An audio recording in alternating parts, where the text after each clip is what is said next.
Hello, everyone. Welcome to those who haven't been here before. Welcome back to those who have watched before. Thanks for coming again. My name is Leah Langley, and it is time to discuss the books I read in December 2024. Before I even keep going, I am sick, and I was kind of putting off doing this video, but I was like, I need to do the video because it's getting. I won't even say Happy New Year because I'm filming this on January 8th, and as Larry David said, Happy New Year's and on the 7th. So, but I was like, we need to get the books out so we could wrap up my year of books. I read 8 books in December 2024, which I believe is the most I read in a month in 2024. I will double check that. Lots of great books, and let's just jump right in and get right to them. So the first book I read in December 2024 is Why Does Everything Have to Be About Race? 25 Arguments That Won't Go Away by Keith Boykin. Let's jump right in with my review. I gave it a 4.5 out of 5. Why Does Everything Have to Be About Race is an excellent book on a topic that will not go away. If you're someone who hopes it does, I hope you realize that a lot is needed to reach that point. As Boykin lays out, you can read any one of these chapters in any order, and if you have a specific focus, you could pull out a chapter and read it as a solo work. But honestly, all 25 chapters / arguments are so well fleshed out and so well covered. If you have found yourself asking the question of this title, even if you haven't, read this book. This book, I wish I still had it in my possession. I got it from the library, as I do most of the books I read, despite your libraries.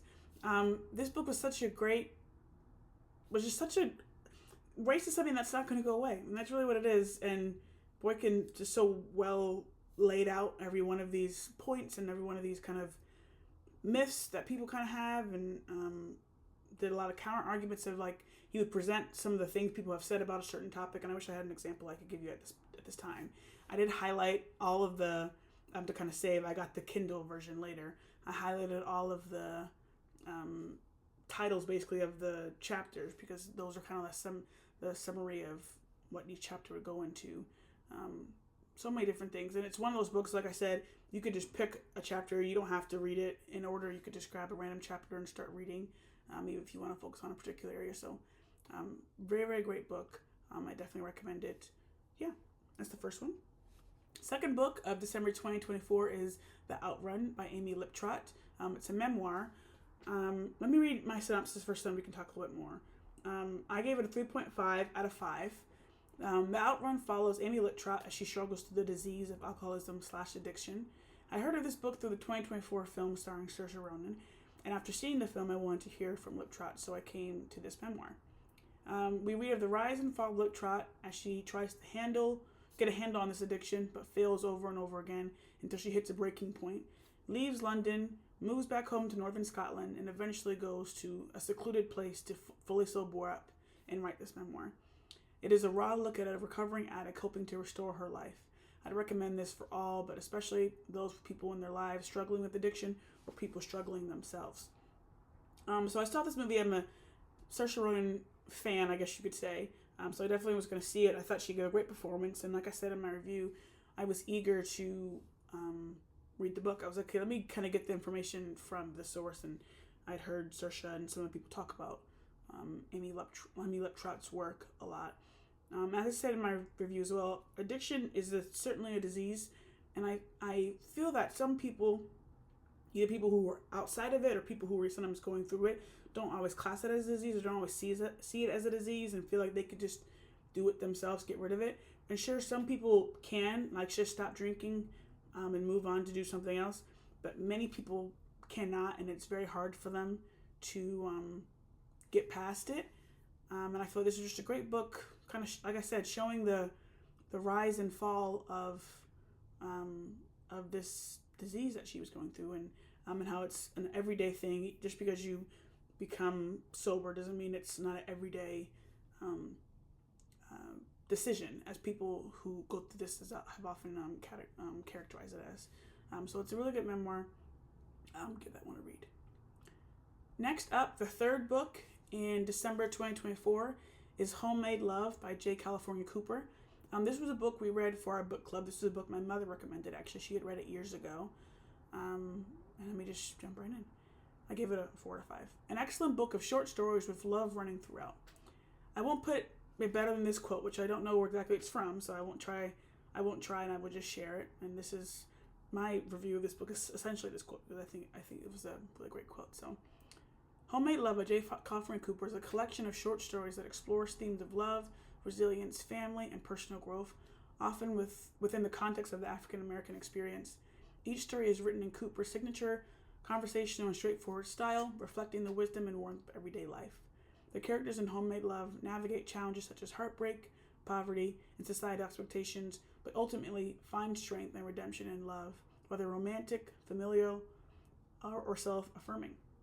The collection focuses on the power of love to heal and transform lives, often highlighting the importance of self-worth and the value of making positive choices. J. Kaufman Cooper's storytelling celebrates the beauty and complexity of life, with stories that are uplifting, poignant, and rich with insight into the human spirit. The title itself, Homemade Love, suggests that love is something crafted, nurtured, and accessible to all, emphasizing love as a vital grounding force. It's just really such a beautiful book.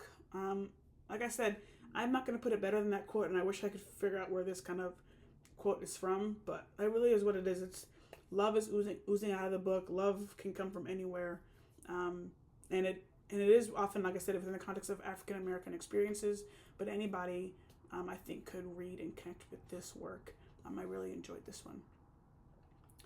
All right, the fourth book of December 2024 is The Street by Ann Petrie. Let me read the synopsis. The Street, like you can see already, I gave it a 4 out of 5. The Street is an excellent look at the struggle. We follow Ludi Johnson in 1946 Harlem as she struggles through poverty, raising her son, violence, racism, sexism, and classism on an everyday basis. She is dealing with all of this while she fights for the American dream for herself and her son, Bub. It's a quote here. Ludi, from the kind of synopsis of the book, Ludi fully subscribes to the belief that if she follows the adages of Benjamin Franklin by working hard and saving wisely, she will be able to achieve the dream of being financially independent. Many of us know that is not that belief. It sounds nice, but it's not always the case for everyone, especially for people like Ludi, and especially for people like Ludi in 1946. I never heard of this book, and I read it on the recommendation of sociologist Matthew Desmond, author of books like Evicted and Poverty by America, which I read earlier this year, which read those. I believe I read those. Those would be in the February books and April books. Read those books. They're some of my favorite of the year, but favorite of all time, really. Anyways, he recommended this book in one of the a talk he gave talking about Poverty by America. It was only after I picked it up that I realized and learned that it was the first novel by an African American woman to sell more than 1 million copies. So that's really great. It's excellent and so deserved, and I'm happy I read this book, and I'd recommend it to everyone as it is relevant. It is as relevant in 1946 when it was published as it is today, which is sad, but it truly is. Excellent book. Definitely recommend that one to all. Next up, Saoirse Ronan's sticking in a little bit here again, is the fifth book for December 2024 is Brooklyn, and I might say his name wrong because he's Irish, but Colm Tolbin? I don't know, someone correct me if you're Irish and know how to say the names. I came to this book through the 2015 film adaptation, which is a favorite of mine, again, starring Saoirse Ronan, and I think she should have won the Oscar for it, but that's neither here nor there. I never read the book, but I thought of it recently as it was announced that Saoirse was going to be doing an audiobook reading for it, and the audiobook, I believe, is out now. I didn't listen to her audiobook reading of it, but the news of that kind of got my mind thinking about the book again. I was like, I never read this book, maybe I should have read it. And also, the director of the film Brooklyn, John Crowley, he has a new film out called We Live in Time. I remember seeing his name and being like, oh, he directed Brooklyn. So again, so many things about Brooklyn were coming into my mind. Like I said, it's a favorite movie of mine. It's so good. So, in Brooklyn, Eilish, I might say the name wrong again. I need to watch the film again. I think it's like Eilish. Eilish Lacey is a character you can so quickly care for. Her angst is written so well with moving away from her small town in Ireland to Brooklyn. You really feel for her and her situation of leaving her mother, sister, and whole life back in Ireland to hope for a better future in America. As so many were following the Second World War, people were moving from Europe and moving to America, specifically Ireland. There was big Irish population who moved to New York kind of in this period. This is in the 50s. I'm such a fan of the film, so as I was reading, I was able to easily imagine Eilish moving through the world and trying to hold herself together in some of those moments where outwardly she's getting on with her boyfriend Tony, his family, and anyone else she meets in Brooklyn, but having understanding of what she's feeling inside, and again, the angst that Tobin writes so well. I'd recommend this book and film to all. Like I said, I really would recommend the film, but the book as well was kind of good in kind of piecing some of those maybe missing parts together, or just like getting more of like the inner, actually the words of like the inner mind of Eilish. It's an excellent book. We're going to talk about the book a little bit later, actually, because another book I read is connected to this book, but stay tuned for that one. So let's move on. The sixth book I read in December 2024 is Martyr by Keva Akbar. This book was on several lists. This book came to me because it's been on several lists I've seen of like best books of 2024. And I was happy I got it. I had to wait very long to get it from the library, but I finally got my hands on it towards the end of 2024. And let me just read my synopsis. This is the longest kind of review of a book I had. But a lot of that is because I was able to read other reviews and kind of piece together some more of my thoughts a little better. But let me just get with reading because I kind of explained that. It took me a little bit to fully grasp, understand, feel, connect with this book. And it's one of those books I could perhaps read again to grasp it further. However, after reading reviews for it, particularly that of Juan Diaz's from the New York Times, I can better place it in my mind and my thoughts on it outside of the numerical 4-star rating I gave it once I finished. So I can actually have full thoughts on a page as well as you will read below, or as I will say to you below, rather than just the feeling the book gave me when I finished it. A little more on that. When I finished it, I was like, this was a good book, but I was like, I don't know. I remember struggling to like think of like what to say about it. Like I had all these thoughts, but I didn't know how to like put them in pages. And then I was reading some reviews on it, and that kind of helped formulate my thoughts some more. And like I said, I shouted out the New York Times review specifically. So let me kind of just read about it. Cyrus Shams is the protagonist in Martyr. From the New York Times review, quote here, Cyrus is an Iranian-born American, a bad immigrant, a recovering addict, a straight-passing queer, an almost 30 poet who rarely writes, an orphan, a runner of open mics, an indefatigable logophile, a fiery wit, a self-pitying malcontent, but above all else, Cyrus is profoundly, inconsolably, suicidally sad. Many things lead Cyrus to this sorrow, but the deepest one is that of his mother's unspeakable death. She died on a blown-up plane from a missile from a U.S. Navy warship a few months after Cyrus was born. This quote from the book here, just shot out of the sky like a goose. The reference here is to the real-life Outrun Flight 665, shot out by the USS Vicens in 1988. Cyrus should have been the 67th child killed on this flight, but Roya left him at home because he was so young. Roya's tragic death shatters the Shams family. Roya's brother, Arash, plunges deeper into his unwellness, and Cyrus's father, Ali, immigrates with him to the U.S. to start over. The New York Times again with a quote here that I thought was just, whew. If you think the condition of a native is a nervous one, try the condition of an immigrant who settles in the country that vaporized his loved one, the other American dream. End of the quote.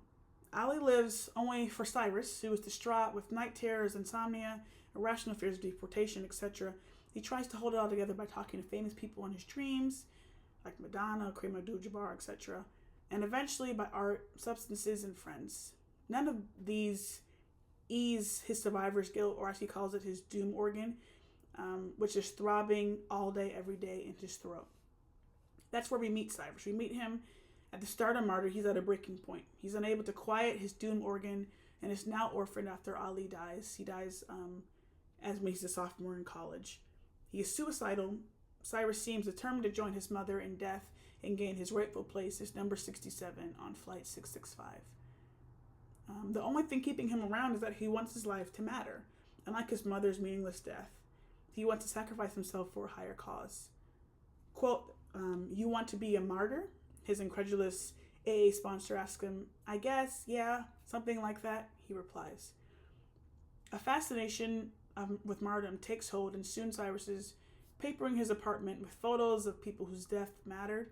He talks to his roommate and sometime lover Z and goes to New York City to meet a Iranian artist with cancer who is spending their last days talking all things death to all comers at the Brooklyn Museum. Meeting her, her name is Ordakef. She teases Cyrus about becoming a cliche, another death-obsessed Iranian man. Her knowledge and secrets, as well as her presentation, again, close to death here, changed the course of Cyrus's life. Martyr is not only Cyrus's story, but Akbar, the author, also gives a family saga as we go back to Iran and meet Arash, Ali, and Roya in the earlier days and learn more about them. There are some stumbles in it in the book, but overall, this is a tragic and beautiful novel that I'd recommend. So yeah, there's so much there. I feel like Cyrus is such a strong protagonist to have, and we're really following him through this whole time. And it's like I said, it's tragic and it's beautiful. And I can see why it's getting the praise that it has been getting. I thought it was an excellent read. And like I said, I do think it's one of those books I honestly could read it again and kind of like get more things from it on the second read. But my kind of way of reading it again in some capacity has been like reading people's reviews, reading people's thoughts on it, and kind of, helping form, like, again, more cohesive thoughts in my mind. But definitely give that one a read. I enjoyed it. All right. The seventh book for December 2024 is Random Family, Love, Drugs, Trouble, and the Coming of Age in the Bronx by Adrienne Nicole LeBlanc. I'm going to give it a 4 out of 5. Let me just jump right in. Random Family is an excellent read where Adrienne Nicole LeBlanc immerses the reader in the intricacies of the ghetto. Random Family focuses on two romances: Jessica's infatuation with successful and young heroin dealer Boy George, and Coco's first love with Jessica's little brother Caesar. Random Family is the story of young people trying to outrun their destinies. Jessica and Boy George go on a wild, adventure ride between the riches and ruin, and Coco and Caesar stay closer to the street. All four of them, however, are caught in a precarious dance between survival and death. Friends get murdered, the DA and FBI investigate Boy George, Caesar becomes a fugitive, Jessica and Coco endure homelessness, betrayal, the heartbreaking separation of prison, and throughout it all, the insidious damage of poverty. This book, similar to The Street, was a book recommended through sociologist Matthew Desmond. After I read those two books of his, Evicted and Poverty by America, I was listening to so many talks of his because I was just so into the book. And this was another one of those books that he recommended, and one of the talks I heard him give. Random Family is a book that details the lives of so many people. I recommend it to all. I think this book and The Street, which I talked about earlier, again, there are two books that really can kind of give people a grasp if they haven't dealt with it, what poverty is like, what living on the street is like, what those kind of stories are that sometimes we don't see or think about as much. And I think LeBlanc did a great thing here. And like I said, it's a book that details the lives of so many. Okay, my final book, my 8th book in December 2024, my final book of the entire year is actually a sequel to a book that I talked about already. It is Long Island by Colm Tobin. This is the sequel to Brooklyn. So this book, I explained how I read Brooklyn. It kind of came up. I loved the movie, and I read Brooklyn just a couple weeks before I read this book. And in reading it, I found out, I had no idea about the second book. The second book was just published a couple months ago in 2024.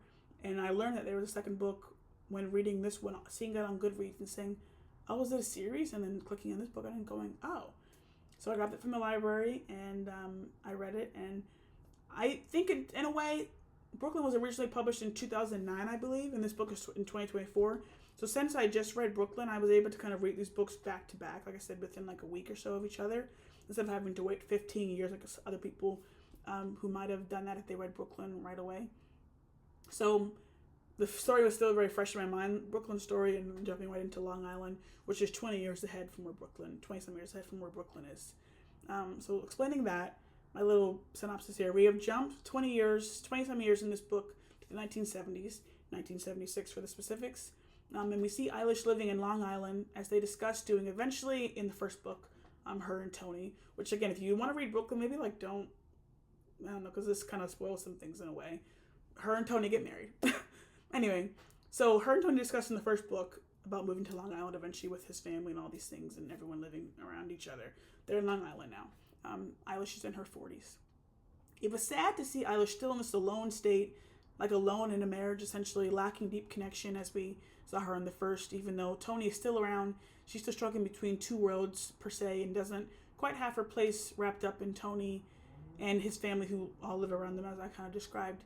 Eilish gets some heartbreaking news, which they actually say what the news is in the synopsis, so I'm not sure if like this isn't the big spoiler of it, but essentially Tony got another woman pregnant, and an Irish man comes up to her door one day and just says, like, when she has the baby, I'm dropping the baby off at your house, so good luck. And Eilish is like, what the heck? Like, I don't want to do anything with this and all these things.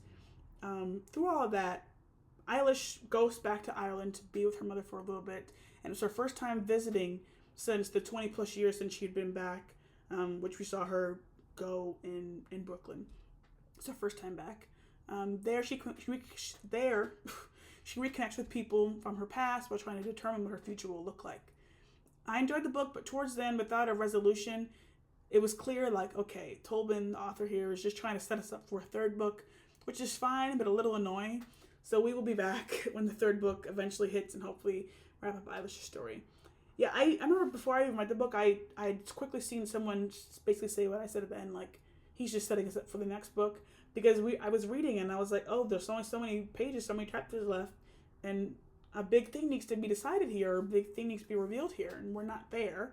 And I was like, okay, so he's going to do a third book. I hope it doesn't take 15 years to get the third book, because now that I've read 1 and 2 back to back, I'd like to read a third one hopefully soon. But I feel like as well, for him to wait 15 years to write this book, he probably has a third one. Hopefully that will be released hopefully quickly.